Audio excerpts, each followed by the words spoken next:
Hello everyone, welcome back to your YouTube channel cook with Varshini. And ఈ రోజు recipe వచ్చేసి ఏంటి అంటే ఎమ్మి టమోటా రైస్ని ఎలా చేసేసుకుందామో చూద్దాం.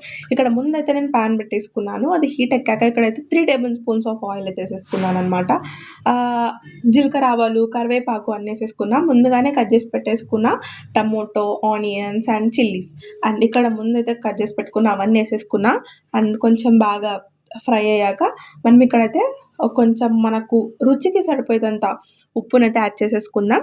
అండ్ కొంచెం చిటికెడు పసుపు అండ్ ఇవన్నీ వేస్తే మనకు కొంచెం బాగా బాయిల్ అవుతుంది అనమాట, త్వరగా బాయిల్ అవుతుంది. అండ్ ఇక్కడ వేసేసుకున్న తర్వాత ఇక నేను ముందుగానే చేసేసి పెట్టుకున్న ఇది కొరియాండర్ అండ్ గార్లిక్ పేస్ట్ అనమాట. అండ్ కచ్చాపచ్చాగా చేసేస్తే వేసుకున్నాను. అండ్ తర్వాత ఒక 4 టమోటాస్ని తీసేసుకొని మిక్సీ గ్రైండర్లో గ్రైండ్ చేసేసి పెట్టేసుకున్నాను ముందుగానే. ఆ పేస్ట్ని వేసాను. అండ్ అది కొంచెం ఒక 2-3 మినిట్స్ ఉడికాక అండ్ మనకు ఇలా తీస్తే మనకు ఆయిల్ అనేది కనిపిస్తుంది. అప్పుడు మనం చిల్లీ పౌడర్ని మనమైతే వేసేసుకుందాం. అండ్ మనకి ఎంత స్పైసీ కావాలంటే అంత యాడ్ చేసేసుకుందాం. అండ్ ఇక్కడైతే నేను కొత్తిమీరని యాడ్ చేసా. అండ్ ఒక 1 మినిట్ అలా బాయిల్ చేసేసుకొని అండ్ మనం ఇక్కడ ముందు బాయిల్ చేసి పెట్టుకున్న రైస్ని యాడ్ చేసేసుకొని మిక్స్ చేసేసుకొని సర్వ్ చేసేసుకుంటే ఎమ్మి టమోటా రైస్ అయితే రెడీ అయిపోతుంది.